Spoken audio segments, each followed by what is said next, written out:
Hello and welcome to the Vapor Shop video series. We're located at 144 Temple Avenue in Newnan, Georgia. You can find us online at thevaporshop.com or facebook.com/thevaporshop. That's spelled with an E, V-A-P-E-R. Today we're going to discuss the Kanger Subtank. We're going to build it, we're going to talk about what it comes with, what options you have, and we're going to talk about how well it vapes. Alright, thanks. Alright, now we're going to look at the contents of the box and packaging. I'm really impressed. It's a beautiful box. I know we're not going to vape the box, but, you know, it does look really good. So, there's a sleeve.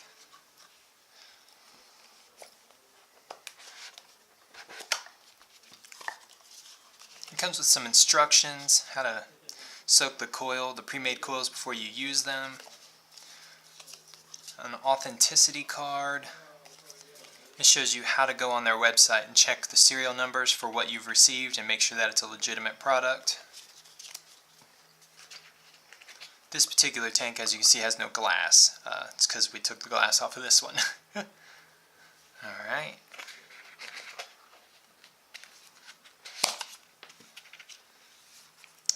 Inside here we have some Japanese cotton, as I mentioned, or will mention in another part of the video. It seems to be good stuff. I have used it and it tastes and works the same as the stuff I already had. So you get a screwdriver with some extra pre-made coils, rebuildable coils, but already made for you. A couple of extra screws, contact screws for the deck, which are a good idea to have extras of. We have a transition ring, or a beauty ring. It goes from 22mm to 25mm.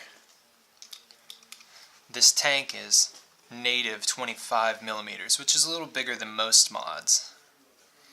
So screwing that on there will allow you to transition down to a smaller standard size of 22mm. In the box we also have the RBA section with the deck, the tube, and the cap part. This device comes with two pre-made coils. One's installed, and here's the other. This is the 1.2 ohm. I believe the other is the 0.5 ohm installed. And this is the top you switch to if you want to use the RBA section. So, the coils that come with this device, I enjoy using them, but I don't generally vape that way. I rebuild the RBA section, I get better flavor, I like that way better. But the coils that do come with it work well. They take less voltage than you would think. So a 1.2 ohm coil, you know, if you're at like 4 volts, it's kicking. That's a reasonably intense vape. The 0.5 ohm coil gets very hot. It's supposed to. So I don't generally like to vape that one. But there you go. Good packaging, a lot of pieces, a lot of options. I'm pretty impressed. Okay, so I'm going to assemble this device in both pre-made coil mode and RBA mode. First we'll do the pre-made coil. So, take your base,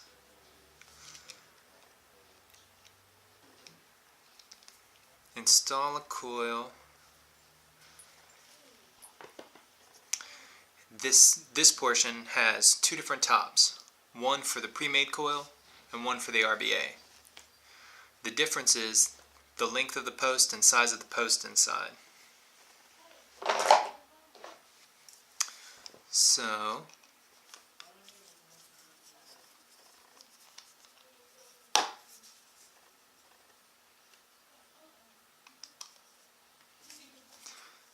all you have to do is remove the two screws in the top.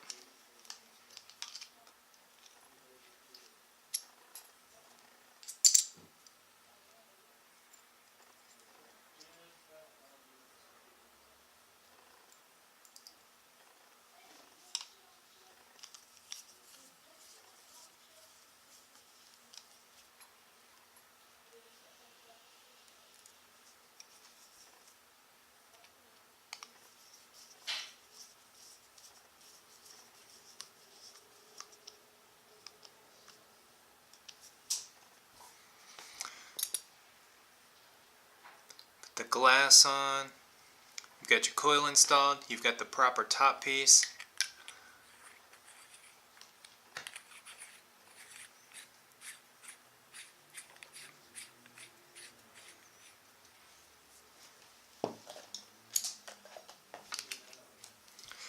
And that's what it'll look like with one of the pre-made coils installed. If you want to put the RBA section in, again, you have to replace this.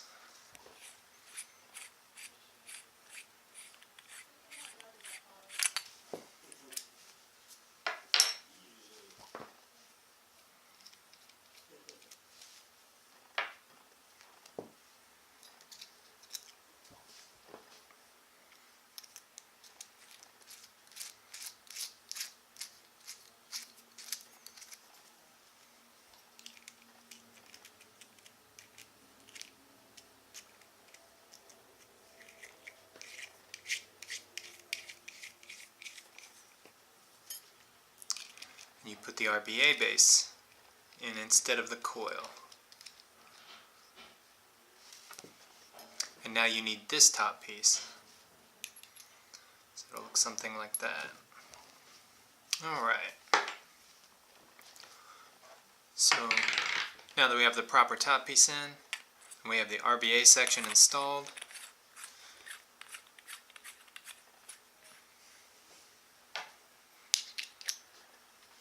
that's what it looks like. So with this section in, you're going to get roughly 3.5 milliliters to 4 milliliters because this RBA section takes up more room within the tank. With that other top piece and the pre-made coil, you get I believe it's like 5 milliliters or 5.5. It's a significant amount of liquid. But even with this RBA section in, which is how I use it, you still have enough liquid capacity to make it through the day. For me, I'd say for most people that use this tank. So, yeah. Alright, let's put a build in it.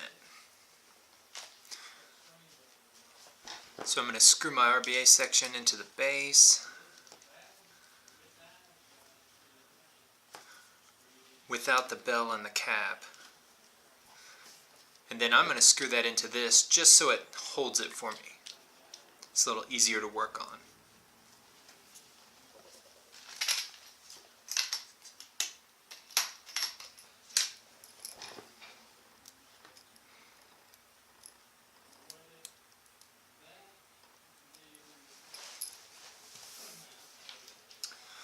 I'm using 26 gauge Kanthal, and I'm going to do a traditional coil. So instead of keeping all of the wraps next to each other, like against each other, and making what you would call microcoil, I'm going to wrap them with a little bit of space in between them. And yeah, so let's do it.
So that's what we got. After I install it, I'm going to straighten it up a little bit. I'm expecting this to come out at about an ohm, maybe 1.1, something like that.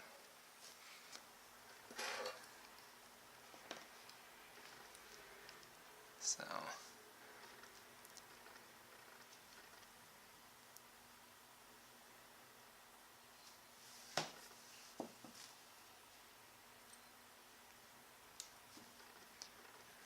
turn that around.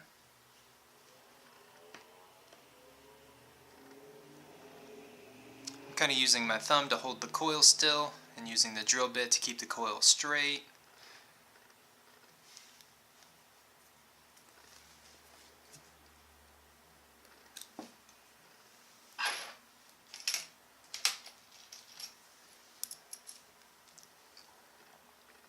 I'm going to use this flathead screwdriver to bend these leads in a way that makes it easier to screw down. You'll see as I screw it down, I'll point that out.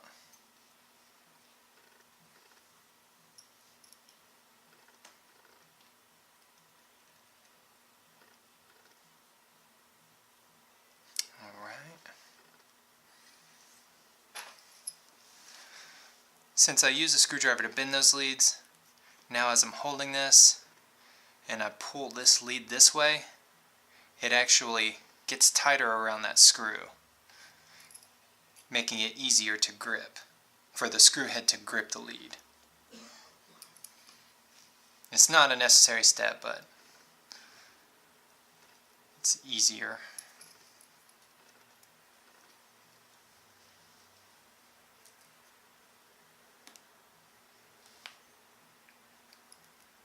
Like that.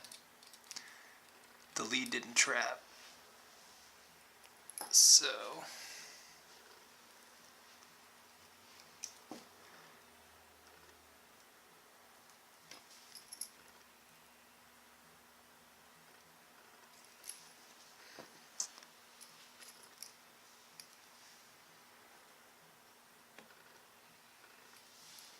okay, there we go.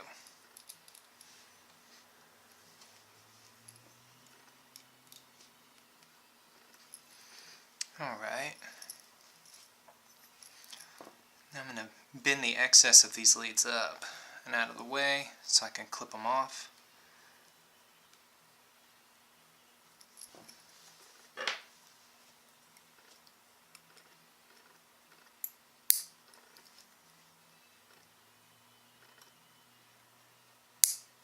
Say hi, Holly.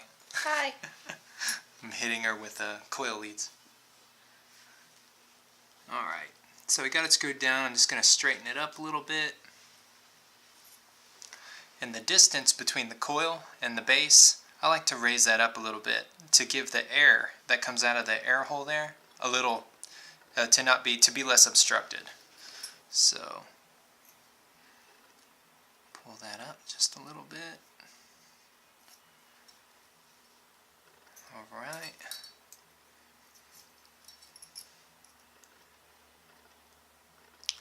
Just making sure the bottom of the coil is bent at such an angle that it's not close to the deck.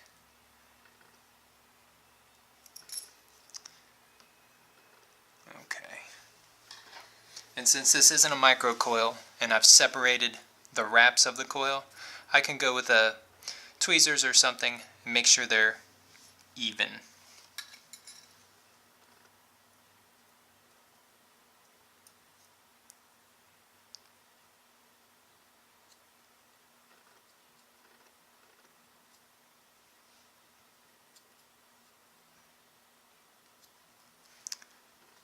Alright, not too bad.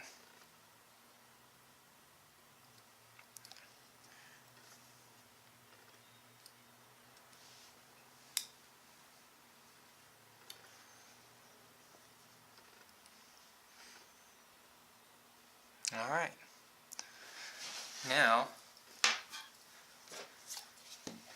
I'm going to dry fire the coil. So I'm going to put the coil on the mod with no wick. I'm going to check the resistance, making sure it's a resistance I expect roughly, so that way I know that it's screwed down well. Make sure it's not a short or anything. I'm going to dry fire it to burn off any excess like oils from my skin or dust or anything that's on the coil.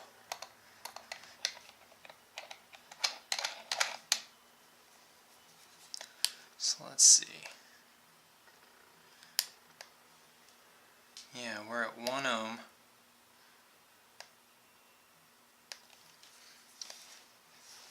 And it's firing even. It's placed evenly. So there we go. Alright, now I'm going to wick this. That coil, even though it's not glowing anymore, is still hot. So.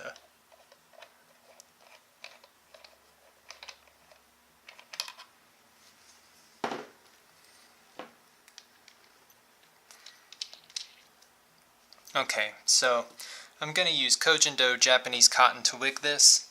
The cotton that the Kanger Subtank actually comes with is Kojindo. It's Japanese cotton. It may be a different brand, but the fibers are the same. Everything about it is the same as the Kojindo that we've been using for months. So this is the first product where I would use the cotton that comes with it. The cotton that comes with some of the other tanks is just standard organic cotton balls or whatever, and that's kind of dubious because there's no telling where they came from or what kind they are. But this looks exactly like the stuff I use, so I would be safe. I would feel safe using this. Alright, so I'm just going to peel a little bit off of there. And then I'm going to cut one end at an angle to make it easier to thread through the coil.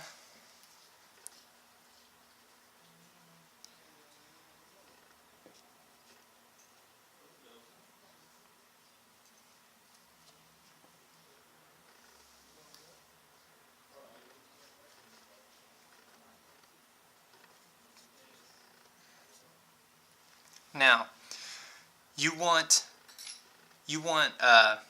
cotton in the coil, and you want it snug. You don't want it so tight in there that it stays dry in the core. So how much cotton you want to put in the coil is up to you, and it's a matter of experience as to how well it's going to wick, but there's a lot of margin for error, so it's not a big deal. Just don't put entirely too much in there to where it's real tight, and if you don't put too much, it will soak in liquid well, and it will get liquid inside the coil all the way through the cotton. Too much will prevent it from soaking into there.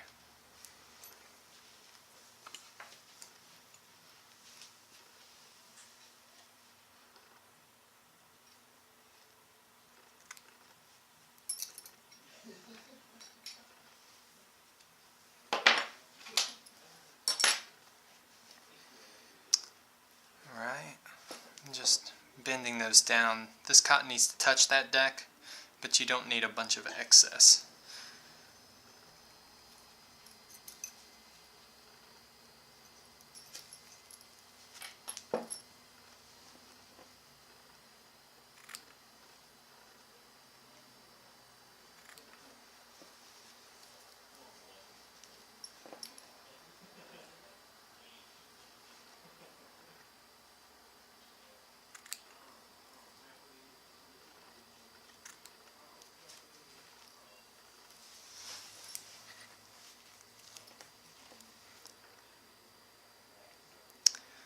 Alright.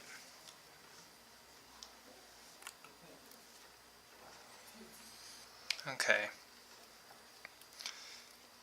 This is the cap for the RBA, or the surrounding section, and then the top or cap or chimney portion. So without this cap screwed onto here, I'm going to take this, make sure the writing is the correct side up.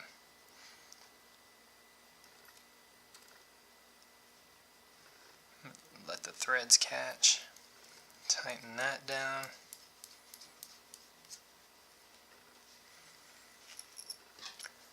Then I'm going to take tweezers or a screwdriver or something and push my wicks down onto the right sides.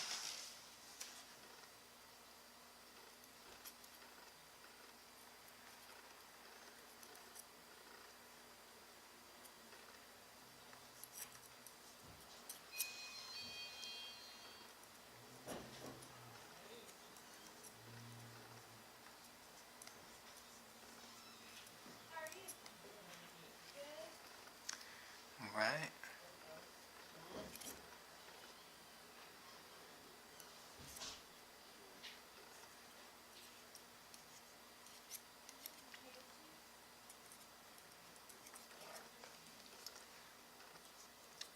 Spread the cotton out a little bit.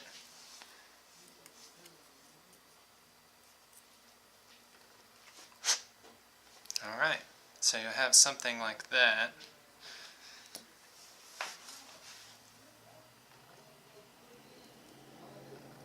Oh. Alright. Now I'm going to soak it with whatever e-liquid I'm going to use.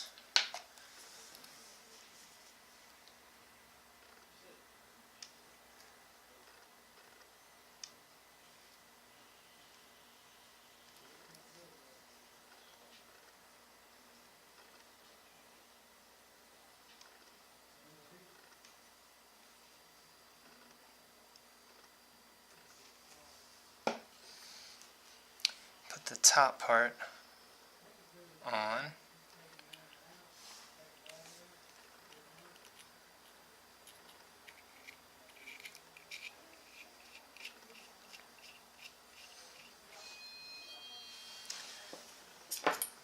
The O-ring inside of this top piece, there's a black O-ring in this one. Some of the O-rings are red, but this one happens to be black. That O-ring is pressed into there. It appears to be by a machine. The way that this post fits into there, the tolerance is very tight. It fits perfectly, in other words. The tolerance in the manufacturing, the way that that goes down into there, it couldn't be better. I'm really impressed at how exact everything is, how tightly you tighten it, the way it was designed. It all just works really well. That's pretty amazing.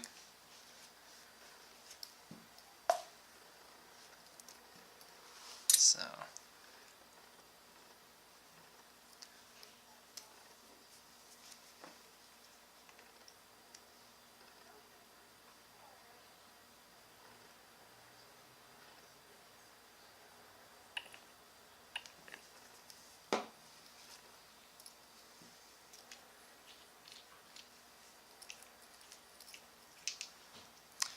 all right.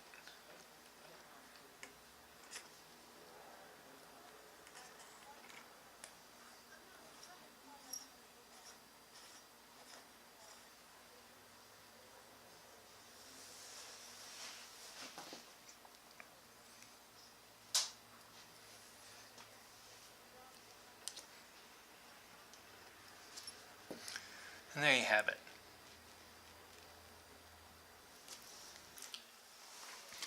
Okay, now I'd like to show you something that I had trouble with on my Kanger Subtank. I had a friend troubleshoot it with me, and we figured out what the problem was, but it wasn't intuitive. So here's what we did, what was wrong, and what we did to fix it. So this is the RBA base that came with mine, and when I first received it, everything looked okay, but I would put a coil here, and I would notice that this deck piece was a little bit loose. So I tried turning this to tighten it, and it turned a little bit, but it didn't feel like it got tight. So I put the build in, I would use it, and sometimes the resistance would start jumping after I screwed it on my mod during use. The resistance would jump a little bit, and then it started to jump a lot, and then it said there was no resistance. My mod said that the coil wasn't working, that it was basically a short or had no tank on it. So we took a look at this piece, and what actually was the issue.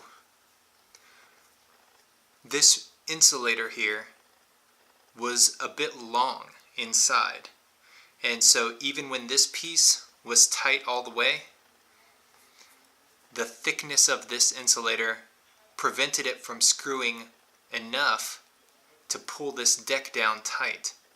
So even when this was all the way tight, this was still not tight enough. It wasn't pulled down tight, allowing the deck to move and the resistance to change. Let me see if I can show you on this other base.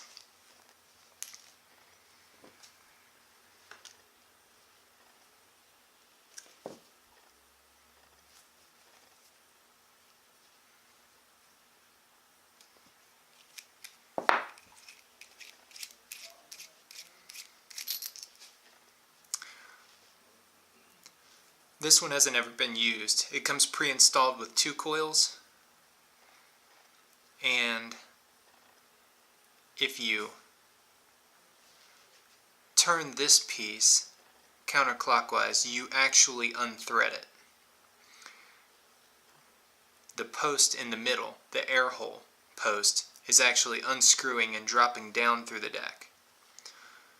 So here's what it looks like with the contact pin removed.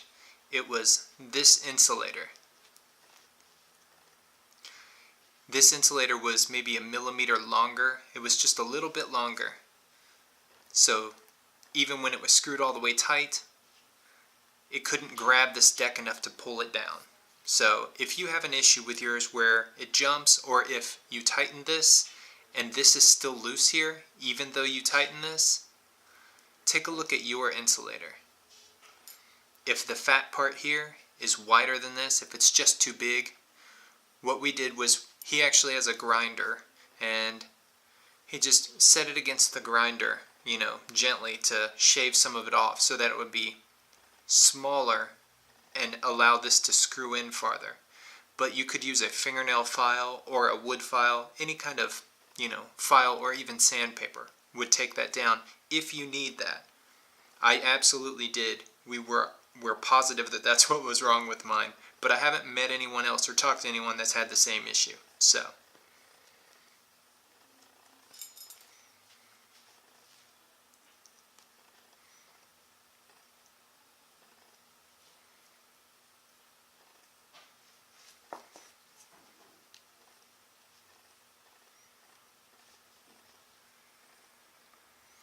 see, now the deck is nice and tight. It doesn't move. This is completely tight.